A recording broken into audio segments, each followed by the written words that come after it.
Welcome to Dial M for Films. Actor, writer, director Geetu Mohandas has worked in over 30 films across multiple languages as an actor. She began as early as 1986. She was only 5. She made her first film as writer and director in 2009 called Are You Listening? The widespread acclaim the film got paved the way for her first feature, Liar's Dice, which she had written even before the short film. If there is a shining example of what film festivals can do for creators walking a path less traveled, then Geetu's career is a testament to that. Her latest film, Moothon, world premiered at the Toronto International Film Festival and was the opening film of the Jio MAMI Mumbai Film Festival in 2019. Geetu is working on a fourth film as director. We decided to steal her away for some time to weigh in on how to handle actors. Actors are the vessels that carry a director's vision, and working with them is an art and a skill set in itself. Geetu Mohandas, welcome to Dial M for Films. Thank you for making the time. Thank you so much, Smriti. It's my pleasure. Thank you. Listen, it is so good to see you. It's so great to see you. Geetu, before we speak about handling actors, I want to talk about a time when you were a working actor. Right. Your father had a corporate job, mom is an artist and interior designer. What prompted you to become an actor? Well, actually, it was by default. I was a child artist. So the first film that I've ever done is called Onnu Mudal Poojam Vare. It's a very beautiful film. It's one of the classics in Malayalam cinema. And I was a main protagonist in that You got an award for it, the Kerala State Award for Best Child Actor. Best child actor at that year, yeah. So that, and after that, I did around 4-5 films as a child artist, and then I went abroad and I studied, and then when I came back, one of the directors who I work with, director Fasil uncle, so he introduced me back again as an actor. But what I wanted to find out from you, which is so interesting because you've extensively worked in films as an actor. You worked with directors like Adur Gopalakrishnan, Fasil, Kamal, and actors like Mohanlal, Mammootty, Revati, Prithviraj, Innocent. What were your early observations about the industry and the creative process? I think as a child, you just mimic what is told. I don't think I really had a mind of my own, or I don't think I was, there was a process in me as an actor that I was practicing. It was more like being very comfortable in a set, and the director would tell you, like, do this, make this face, or this is the situation. And I think I was way too young. I remember, I think it was 4.5 or something when I did my first film. Yeah, so it was something which I do remember. I remember the moments and stuff, but it's not something which I can, take back something from.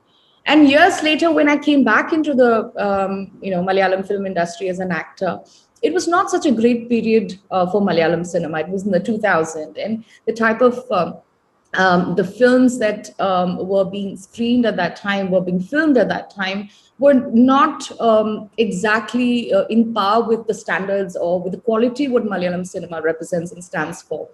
And it was certainly not the golden age or the golden period.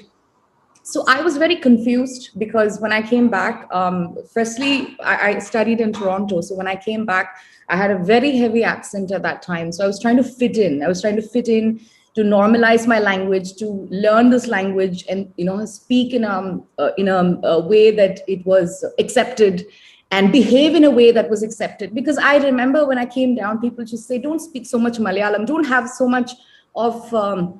What do you say? You need to make people comfortable. It was a lot of pressure for my young mind. I remember that. And I don't enjoy, of course, there are films that I did enjoy working in, maybe because of my co-actors and maybe because of the set and the unit, and there was some fun and laughter. But by and large, it was a job for me. It was not something which I enjoyed. I was never passionate about it. And I'm telling you, I think I was terrible as an actor. I was really bad. I have that judgment now. So I'm so glad that that is something in the past. So, so it's something which I reflected upon over time. And I used to write. I used to constantly write. And, I met my husband, Rajiv Ravi, at a very formative age, like between shoots. 19, right? You were 19. I was 19, and he was a DP. He came shooting from Chandni Bar, and he came down and did a film called Shesham with me, which I was a lead actor. And we met and we became friends, and then, we fell in love, and then we were together for the longest time. And I think that's when he completely encouraged me, because I used to write a lot. I used to write a lot, and then he used to encourage and say that, maybe you should try reading this book, and maybe you should try watching this movies. And he kind of broadened my horizon in terms of cinema. And and I completely owe it to him to hone my skills in this area. And I remember him taking me to FTI, and then I used to watch movies with the students there, and it was such a different world, which I loved.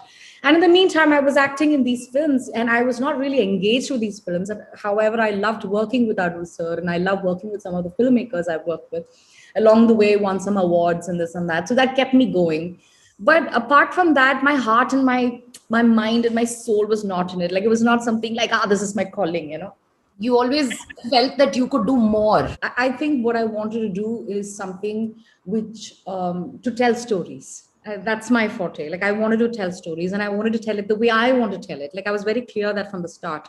So I didn't know which direction to take. Like, if it's going to be like, I'm going to make a film, I didn't have a definite plan. Like, okay, I'm going to do this and I'm going to do that. No, it's one day that I wrote the story. And then I wrote the script, and then Rajiv and my friends, they loved it. They encouraged me.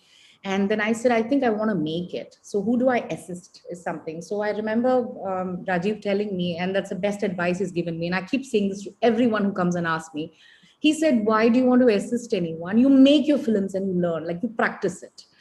Because you go to a set, you're just going to be like in one of the departments, a lowest rung, like, art assistant or costume assistant. You're not going to learn much you're not going to observe the director in close quarters and learn or anything. What you need is, you need to train yourself. And the fact that I have been part of cinema and I have observed the whole, like, what goes on, it's not that I was new to a film set. So this is something which I took upon myself, and that's when I decided to go ahead and write a short film. Even though my screenplay for the feature was ready, which is Lions Yes. Dice, and I decided to do a short and to learn the technicalities of it, how to tell a story, how to, it's not just about writing a great screenplay, it's also about adapting it. It's also about, how do you communicate it visually. So that's something which I thoroughly enjoyed the experience. I loved every bit of it, right from working at it to actor management to editing and the whole thing. And then I just knew that this is it. So the last movie I did was, I think, 2007. Was This it is with, Sita Kalyanam? no. Sita Kalyanam was kind of stuck for the longest time. It For the released much longest time it later. released late. Yeah. Yeah. But the last movie I played, I did was with Adur Gopalakrishnan, with Adur sir. And I was so excited. Okay, you know what? This is it. This is my last film, and I'm not going to act anymore. So it was kind of like it was a decision that I did. And I'm so glad that I took that step. And then now I cringe, sometimes, like, when my movie comes on TV or something, like my daughter, she says, Ma, that's you. And I'm like, And there was a movie where I played the ghost. And I must tell you this, because at that time I really didn't know what I was doing, but I had these fangs, I had this long hair, and I was playing the ghost and scaring people around. And when my film went to Sundance, the director of Sundance, he Googled me and these pictures popped up. And then he texted me, he said, whoa, your Halloween party is going viral.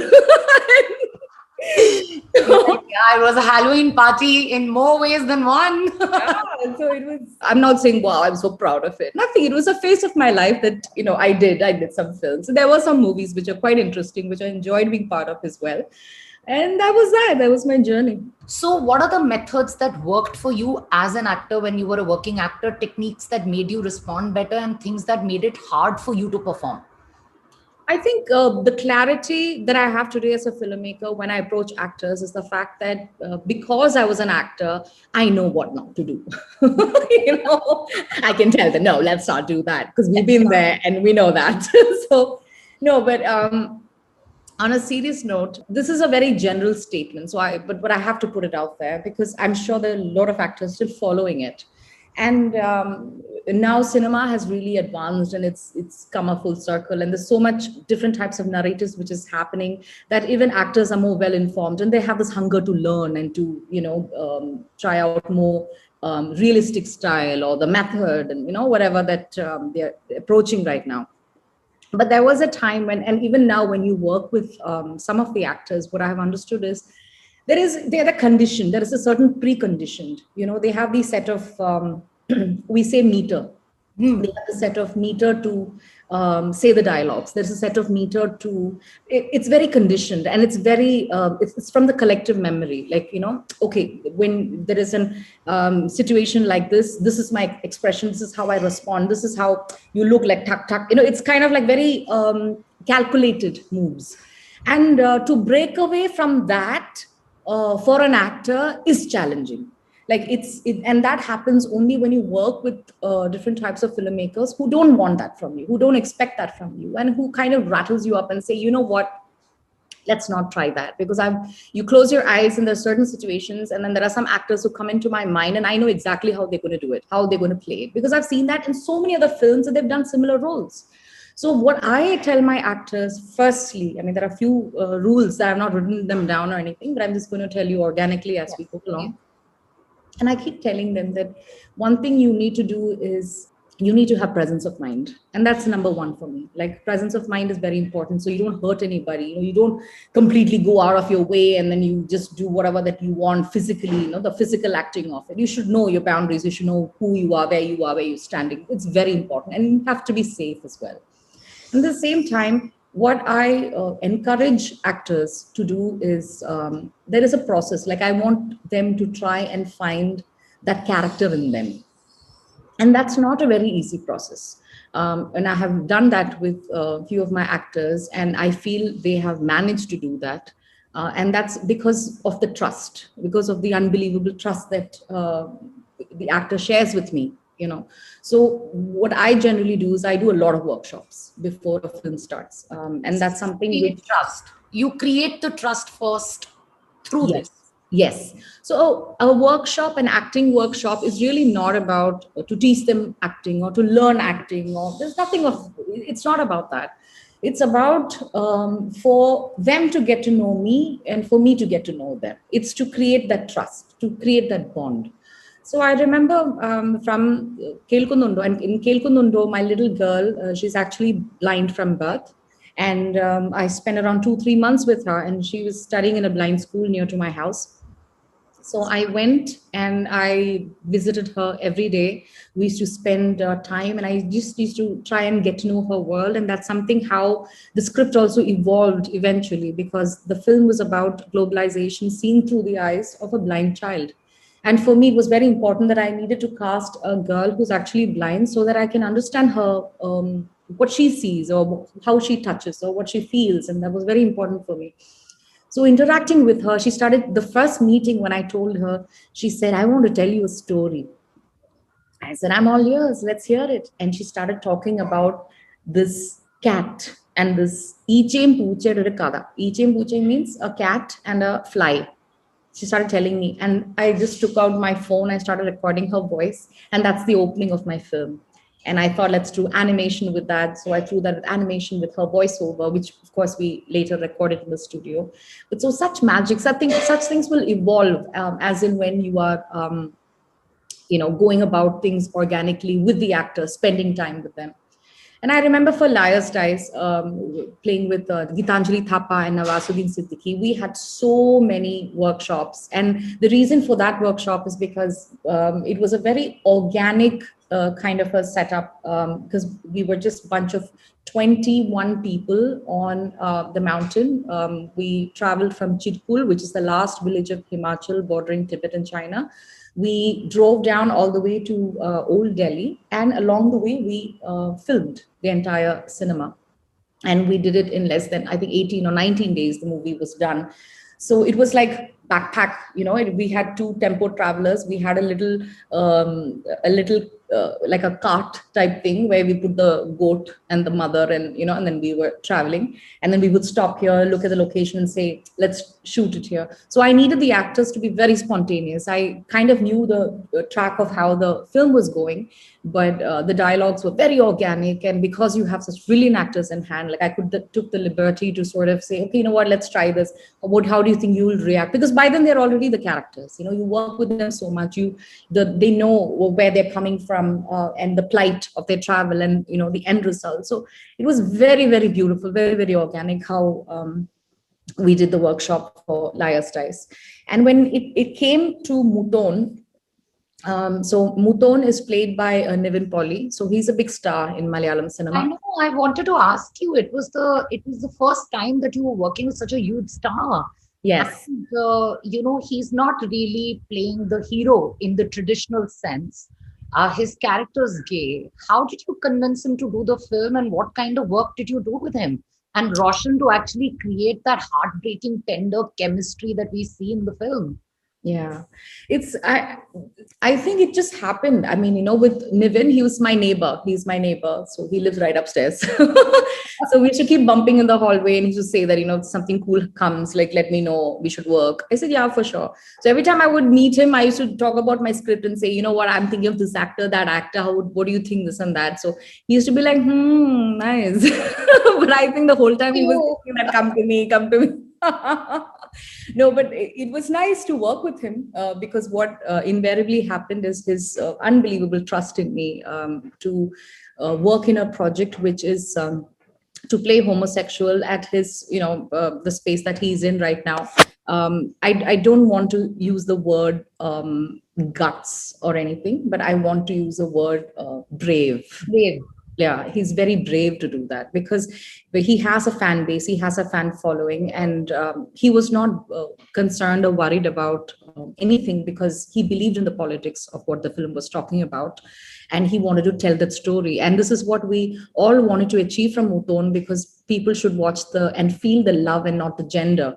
And I think that was where we were heading. So we were all together with that. So I wanted to do a workshop. And so he had no idea, because he's never been part of a workshop. He's been part of a lot of very commercially successful films. And he's very comfortable in his space, and, like how he performs and does. So it was kind of like, he said that I want to do something different. I want to, so I said, just wait, chill, like we'll do it. Don't worry. So then I took him to Bombay with the entire team. All the actors were there. So then he met different types of actors. He met, Roshan was not there in the first schedule. So he met Shashank Arora, he met Sobita, he met Sujit Shankar. So very different, type of actors who came around from different backgrounds and experience. So putting him together in such a group itself was overwhelming for him. And then we did a workshop with Atul Mongia.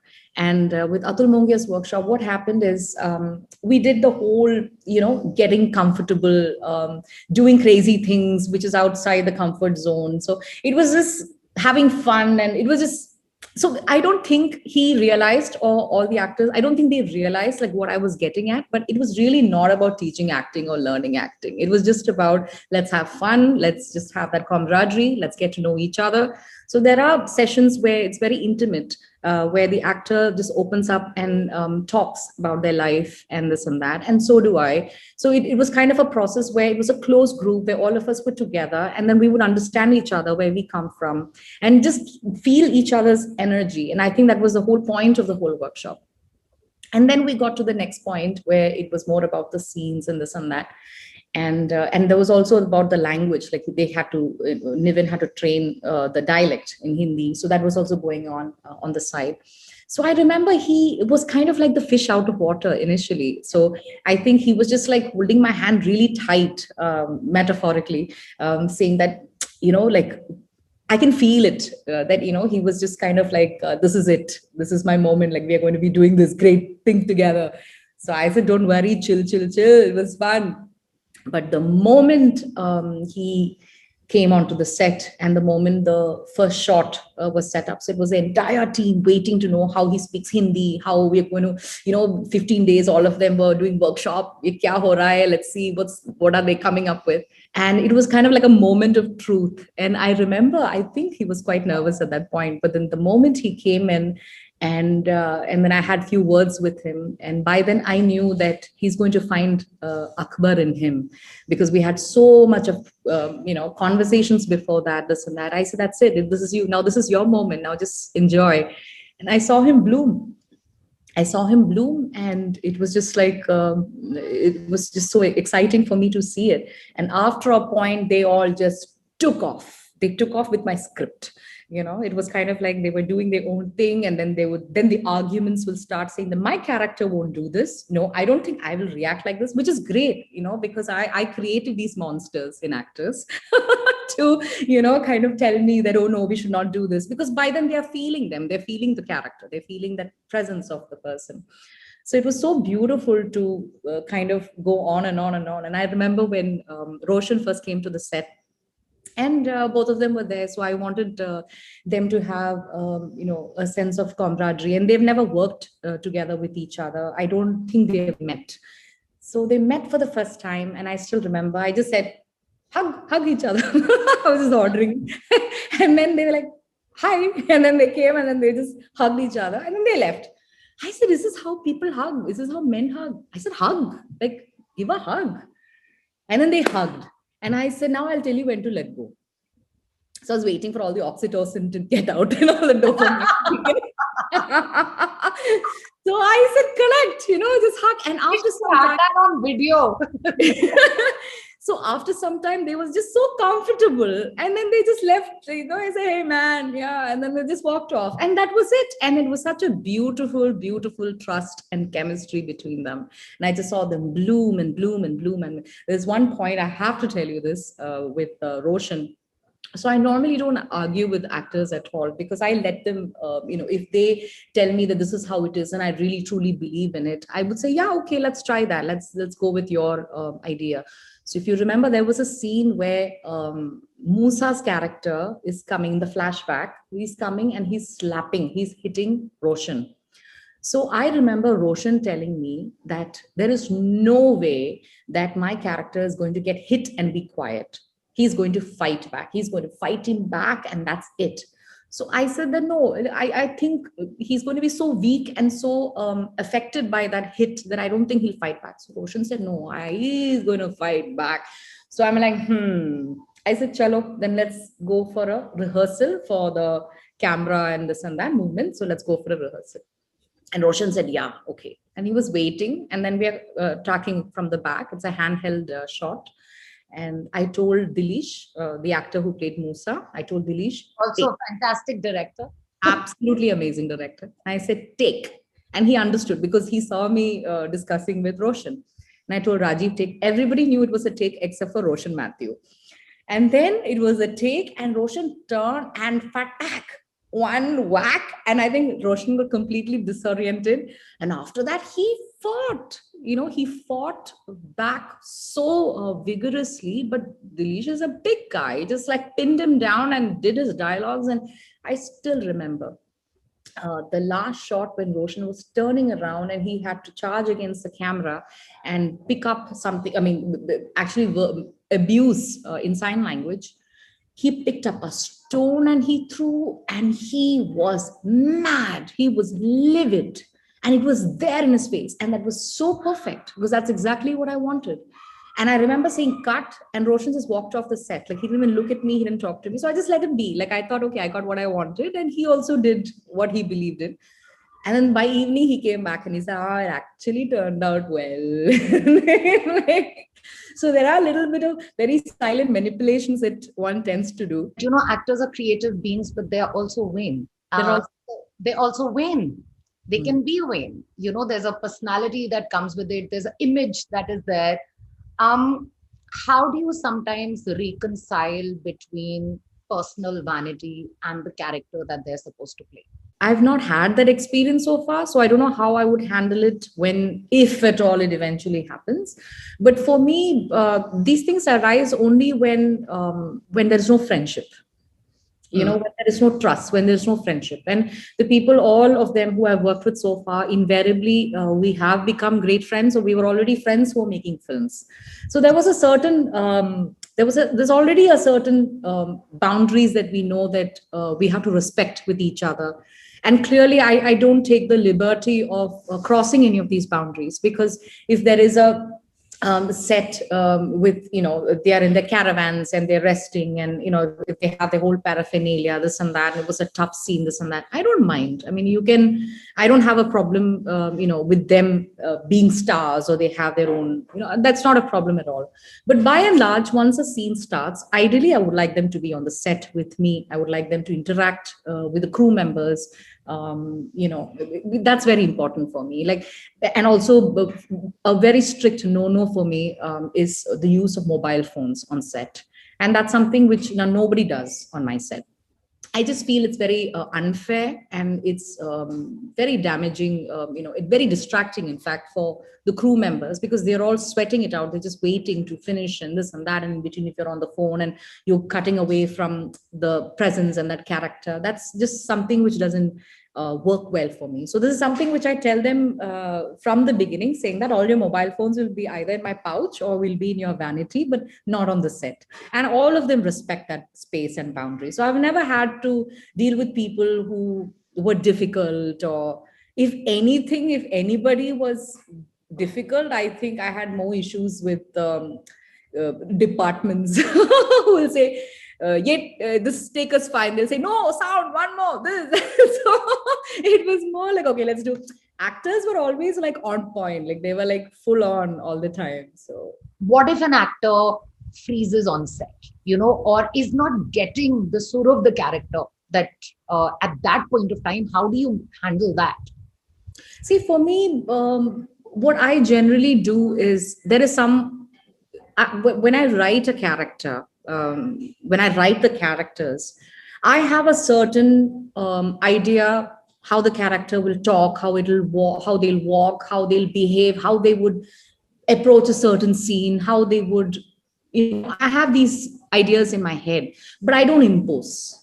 I never impose.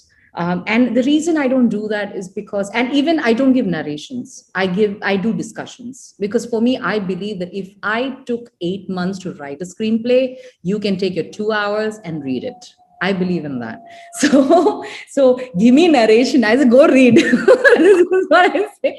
And then let's discuss. And then let's talk about it, because I want to know how they have envisioned the characters. I want to know how they see the story. I want to know what is their take, because that's so crucial and it's so important. So it's really not about imposing, it's about collaboration.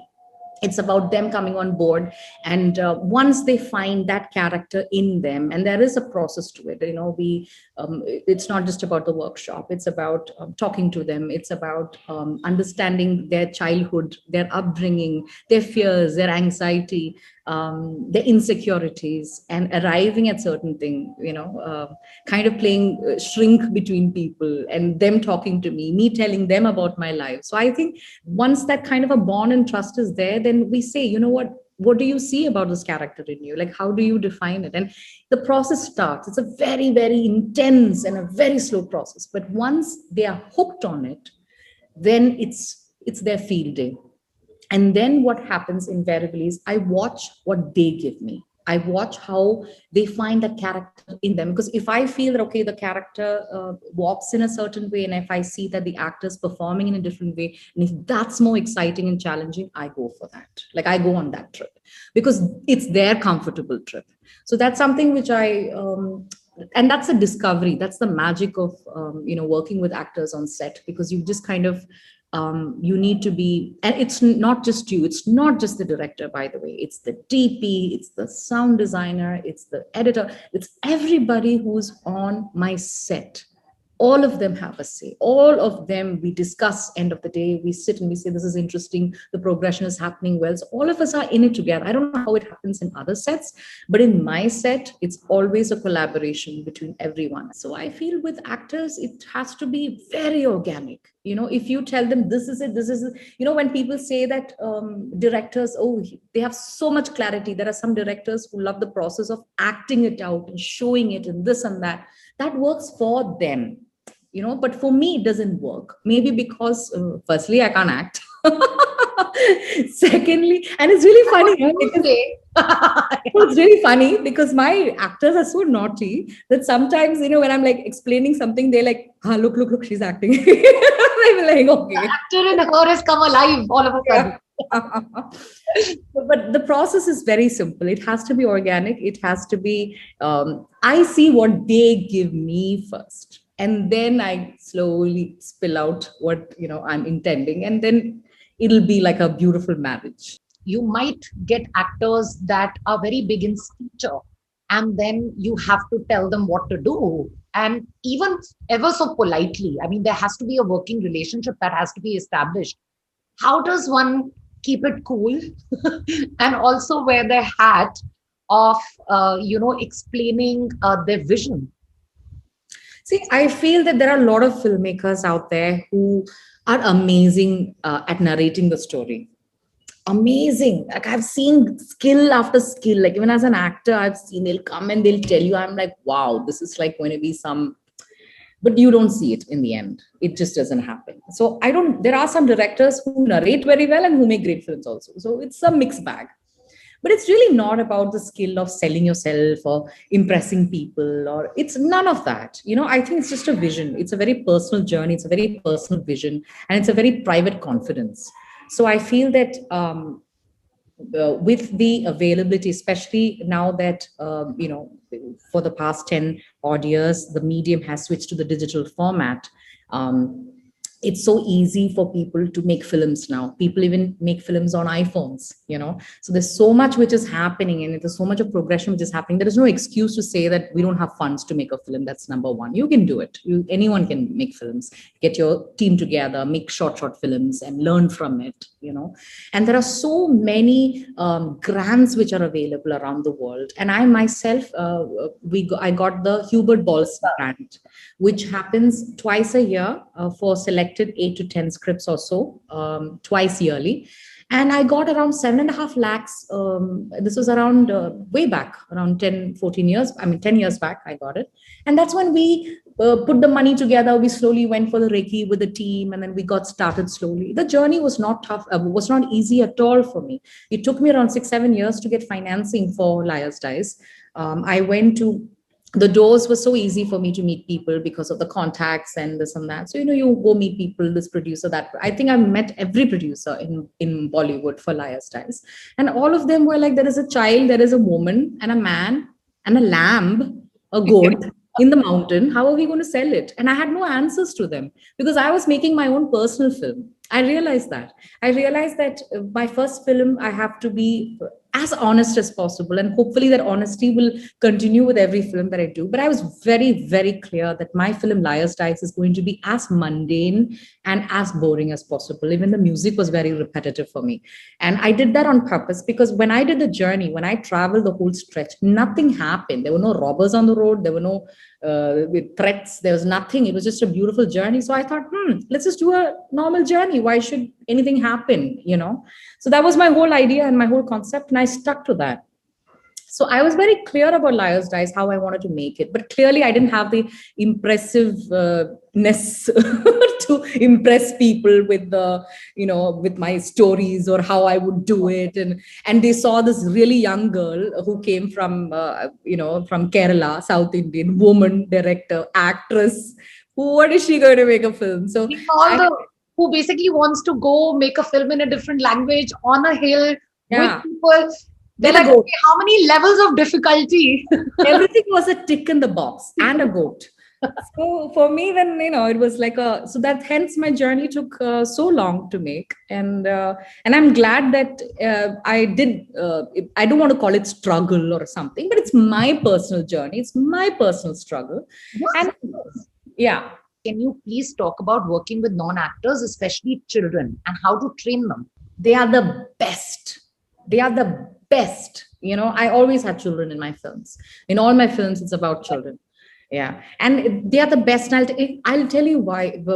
My first short film, which I did, Kelkunundo, which means "Are you listening?" Like I said, she's a little girl. She was 4.5 years old, and she's blind from birth.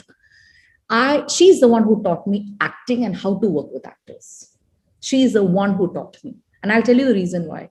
Because I had a couple of theater actors around her, and I was bringing her in to their space so that I thought, okay, let her get comfortable. Then maybe she can, know how to emote, and I can teach her stuff slowly, slowly. She taught them what acting is, because she was just behaving.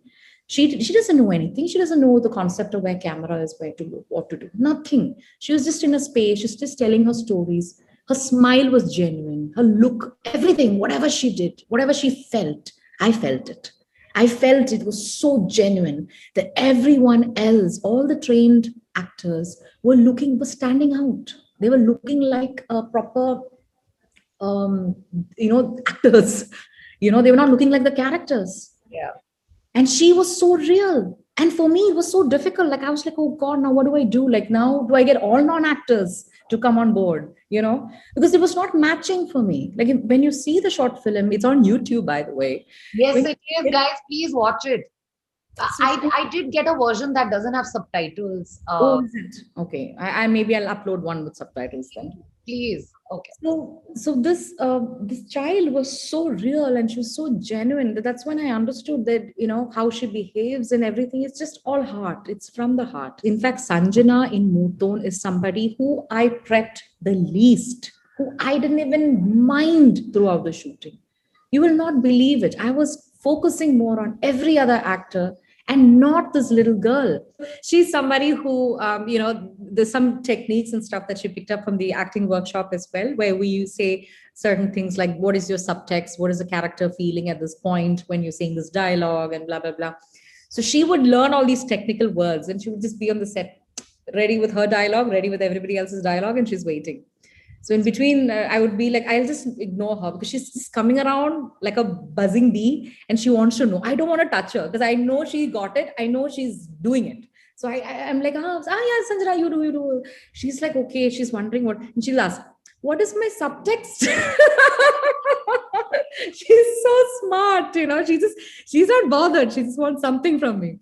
So I will go and I will say, Sanjana, you're fine. You just do it. It's fine. And she knows everybody. And when other people make mistakes, she would point out as well. She'd say, that dialogue has gone wrong. It's a dream to work with actors because and the thing about actors is the child actors is that all you got to do is love them. All you got to do is just, again, it's not just about trust, it's about love. It's about unconditional love that they feel, because they are stepping away, they're going away from their father and their mother, and they're coming to a little space. And I've been carrying this little girl in my short film all around. Raji, myself, we would like carry her. So she would feel that touch, she would feel that warmth. We'll place her down, make sure she's comfortable. I would be fanning her. I would be, her sweat, and I would just take care of her. In between, I would go feed her. So I was like a mother. Like I was there throughout with her, where she felt she's with me, then I'm fine. So there are times that she would even tell her mother, you go, I'm fine. So it's very important. It's all about loving them and just being there and giving them that confidence that don't ever break their confidence. And that's something which you can't, even if you manipulate and you try to break the confidence of some of the actors, you can't do this. I mean, there are actors who you need to break, like Shashank Arora, you have to break his confidence. What does breaking someone's confidence mean? Sunny, firstly, he's one of my favorites. I love him to death, by the way. And it's really funny how I met him, because I saw him in Sundance when I was there for the Global Filmmaker Award. Was he there for Brahman Naman? Yes. So he was there for Brahman Naman, and I saw the screening. I got out. So he came out and we were standing in the snow, and I looked at him and I said, I really liked you. Can I shake your hand? Because I think I want you for my next film. And we shook our hands and started snowing. And that was cut to Moothon set. He came and he was all he was just, he was loud and he was excited and he would just do his own thing. And Sunny is somebody who I need to, he's got a wall with him, like it's not that you can break that wall and you can understand him what he's saying, because he'll say yeah, yeah, yeah, yeah, yeah. You say action, he'll do complete opposite, which is fabulous, which is why I love him. But there are times that I need to know what he's going to do, because the positioning, or kind of like the flow of how we're going to take it forward. So there are times that I need to sort of take him to the side and I say that Sunny, this is not working. Sunny, this is not working. So I remember when I tell him that, usually some of the actors would be like, they would go down. And then I know that, okay, this is not the technique to be used with this particular actor.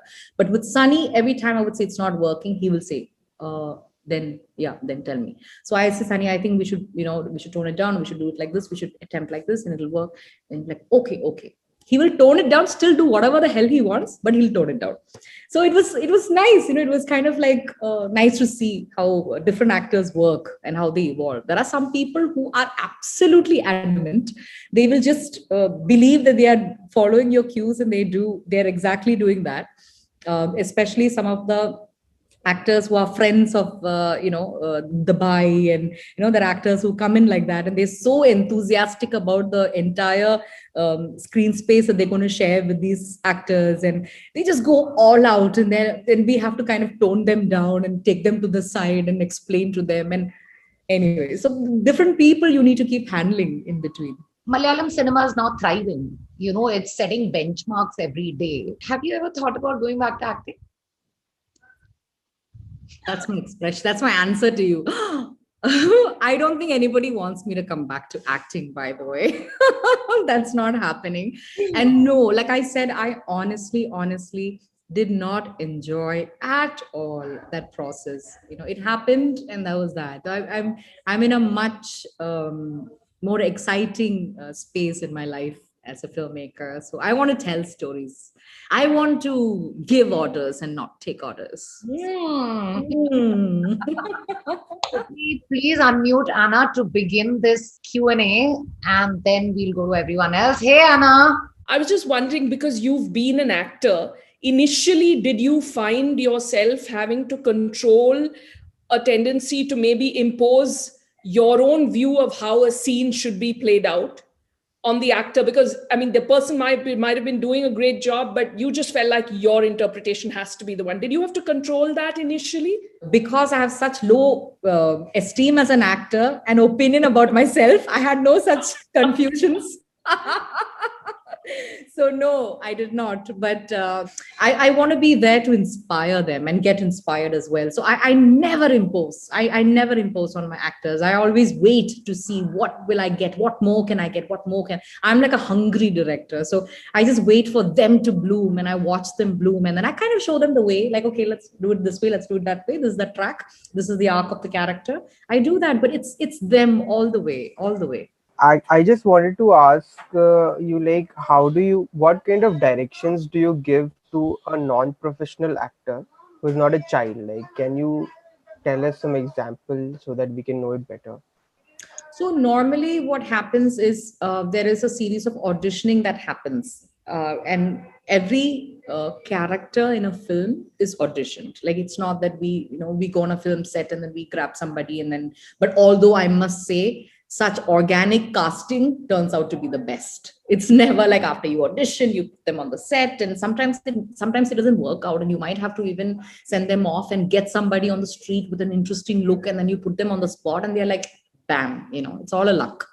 So it's again, it's a very similar process to working with actors and working with non-actors, to be honest. It depends on how grave the characters and how much time that you have to invest and spend with them in order for them to understand. Because if they're just coming in for a supporting or a passing shot or just delivering few lines, you don't need to invest so much in them. But then you need to tell them what happens before, what happens after, how to approach the character. And the thing which I keep telling them is, just behave, just do how you do normally. Just, I don't give them instructions too much unless it's something specific that they need to be doing in that scene.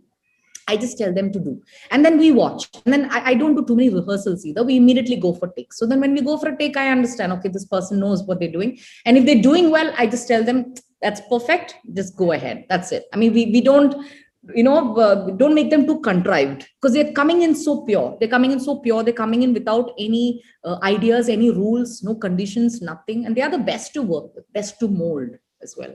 On the day of shooting, especially the initial days, what's your process of going on set and getting the actors prepared for the shoot? Like, just See, a little bit of that. there's no amount of prep which can prepare anybody for a collaboration. You just have to let those 2-3 days pass. Those 2-3 crucial days are the days where it's a team that is coming in. So it's not just the actor. And I'm not bothered only about the actors on the set. I'm very bothered about every technician, everybody on the set. And because the energy is very important, I believe in that. I believe like the camaraderie, the energy, everybody to be on the same page and in sync is important. So it'll take a couple of days for everybody to have that sense of, we are doing this together, there's something great. And I feel that is completely depending on the director, how the person brings this team together, inspire them and allow them to inspire you in return. And you just need to let it pass. Don't focus too much on the actors. I don't do that. I do that while we're performing and working, but they are not my focal point at all on a set. I request them, and so far it has been the case that I keep saying that don't finish your shot and then move away from the space.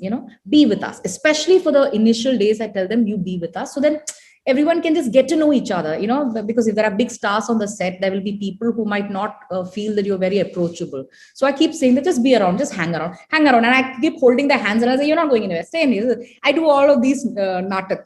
So then after 2-3 days, they don't want to go. Then I'll be like, can you go sit in your van, please? I'll call you for your shot. They'll be coming and, doing all the masti and everything. But it's nice to have them feel wanted. And I think that's a very basic human nature for everyone. It's not just about the actors. It's about everyone who works with you in your team. You make them feel wanted, they'll give you the world. I believe in that. Can you walk us through your collaboration with Anurag Kashyap? Oh, with Anurag. Well, firstly, I keep telling him that he's my Moothon, by the way. Moothon means elder brother. So I keep saying, you're my Moothon. And he's like, yeah, okay. So Anurag, in fact, has worked with my husband Rajiv for 20 years that they've been working. They've done so many films together.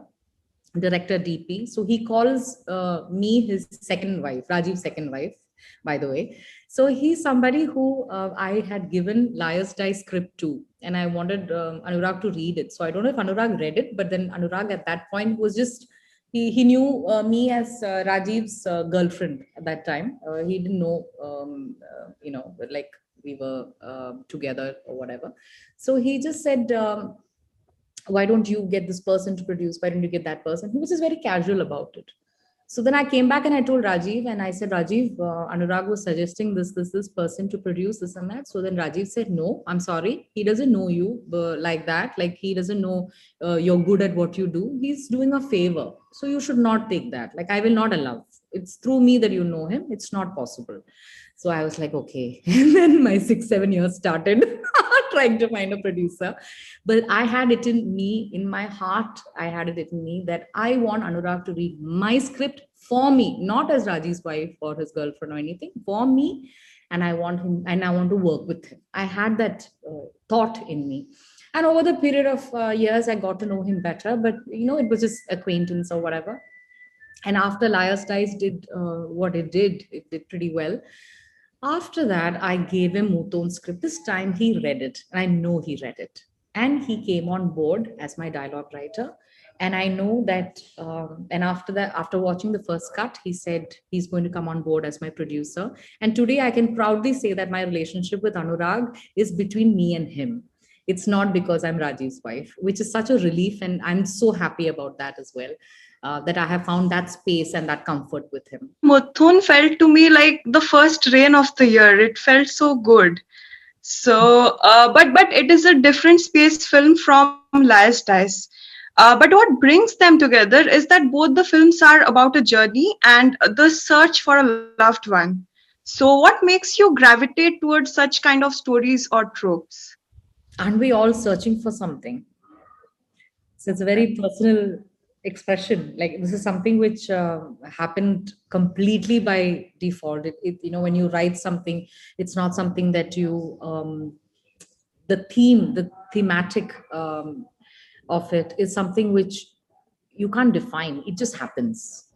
And of course, the stories are very vastly different. But in the end, the soul remains the same, which is the search, which is, so I think somewhere, and now that you're telling me this, I feel my next film also has somewhere there is a search, even in that.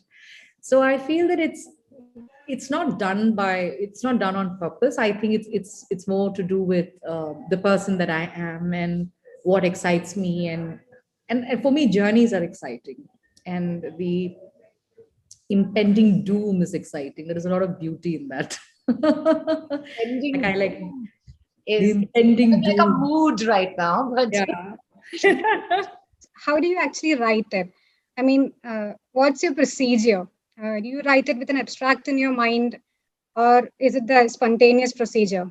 Like, you don't really know the next line of your story, or do you actually plan it while you're writing it? I have no idea in my writing where I'm going, and so it can get crazy if you have more than one people who are collaborating with you on a script, because they would just throw stones and walk away, because my process is quite crazy, erratic, and I arrive at it later. Like I don't arrive at it right away. It's not something that I know this is the beginning, this is the middle, this is the end. Okay, this is the story, this is the structure, this is the arc. Chalo, abhi likhte hain. It doesn't work like that for me. For me, I have to feel it. It has to evolve slowly. So I write something and I don't know where the character is heading. Then it heads somewhere. Oh, this is interesting. Oh, then in this space, in this setting, new characters will arise. Let's try this. Let's try that. I mean, so it's kind of like it's an evolving process, and I can tell you that all the scripts I have written is by myself. This is the first time for my next film I have a writer's room and I have writers on board with me, and I think they've all left the writer's room and they've given up on me. They hate me, by the way. And the reason is because I'm not arriving at it. Like, and this tends to happen for me even this is the reason why I don't do any narration, because I remember once a couple of actors who had met, they read the script and then I went to them and I'm sitting and chatting with them. So they said, what do you mean by this? And I started narrating, and they were looking at me funny, because with their expression I was narrating some other story. Like I just took off. I went, so they were like, which script are you telling us? This is not in the film. So for me, it's kind of like you have to evolve. I get bored otherwise. So I think I write something, I shoot something else, I edit something else, and then the film is out. Then I'm happy. I never stick to the script, even while filming. Like even now for my next film, I'm meeting with producers and stuff. So when I'm talking to them, this is the one thing that I keep telling them: you're not going to get what you're reading. You're not going to get what you're reading. And they're like, I don't think it's good for a director to be saying that. I said, but this is not the film. This is not the film. I keep saying that because I know me, I know my team, I know how we work. And while we are at it, while the process is going on, if something else excites us, we take that trip. We trip with them. So this is something which we keep doing, and cinema has to evolve. Nothing is written on books, and there is no bound script. There is no bound script. You make your story along the way. That's exciting.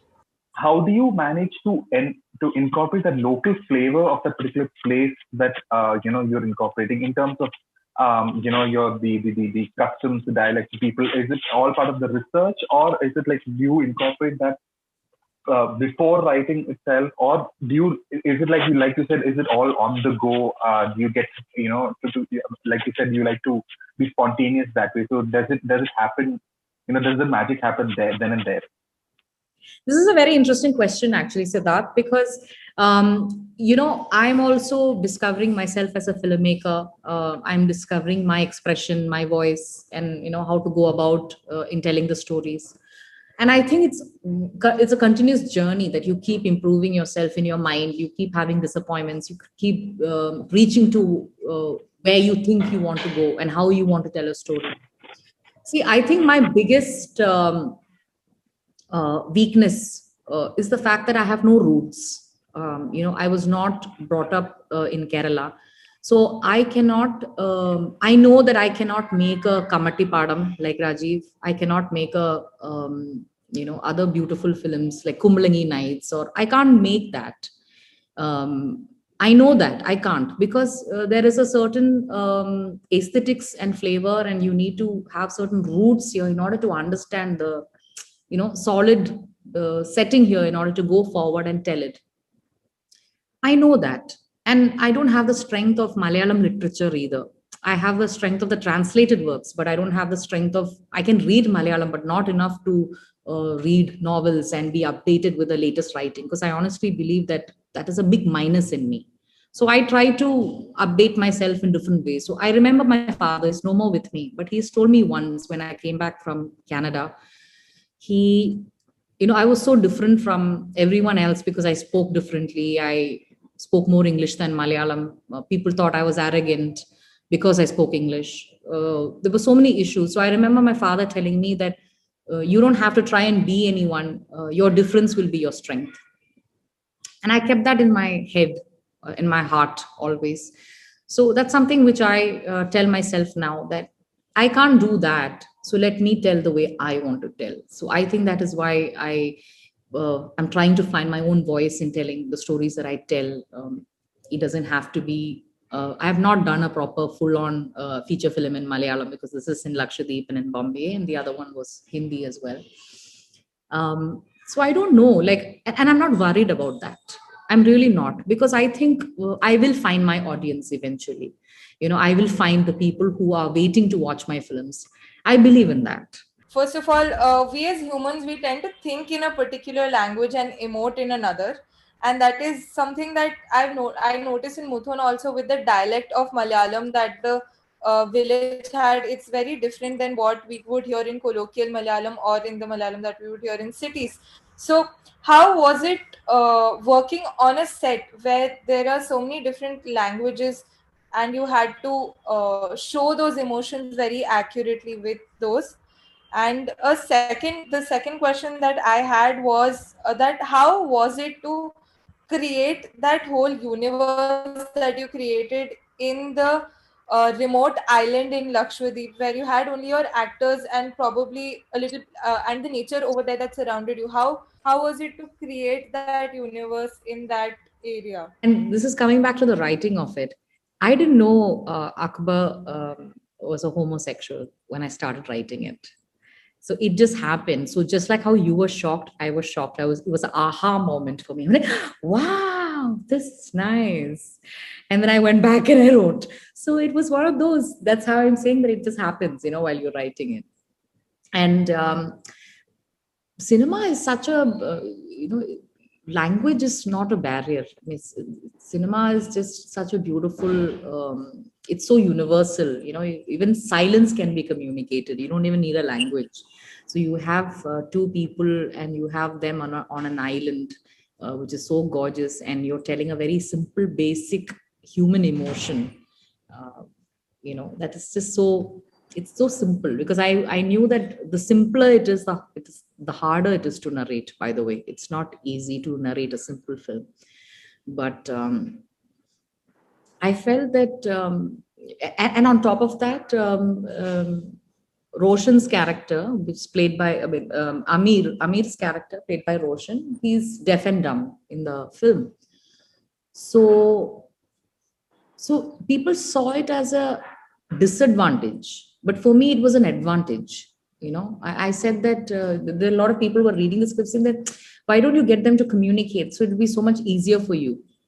I said that even the silence you can communicate. I said, I don't want that. I don't want people to, firstly, such a story being told in Malayalam, you need to make people comfortable and ready for them to see such a tale where they are. My idea and my thought is not to provoke the audience, or to question them. I'm not doing that. I want them to feel. That's all I wanted them to feel. That's it. And for that, I thought I should do it in the most aesthetic way that I can present it, in the most beautiful way where everybody, feels comfortable, even people who are not, even people who are homophobic, to be comfortable, to be honest. People who are uncomfortable in these circumstances, when they come and watch the movie. I mean, I've had, people who came to me and said that I've changed my views because I was like this, and now my politics, I realized my politics was so wrong, and now I can see it, I can feel it. And I thought, if a movie can do that, then I did something right. That's what I felt. Before we actually leave, before I say goodbye to you and goodbye to these fantastic people who joined us today, I wanted to know, can you talk a little bit about your next film? Like, don't tell us what it's about, but at least give us an idea. It's a gangster film. It's a gangster genre, with a female gaze. How about that? Delicious. Make it quickly. Yes, it's done. So I'm just hoping to get things rolling pretty soon. Really, really. Thank you for being here, and thank you everyone for joining us. Bye, guys. Bye.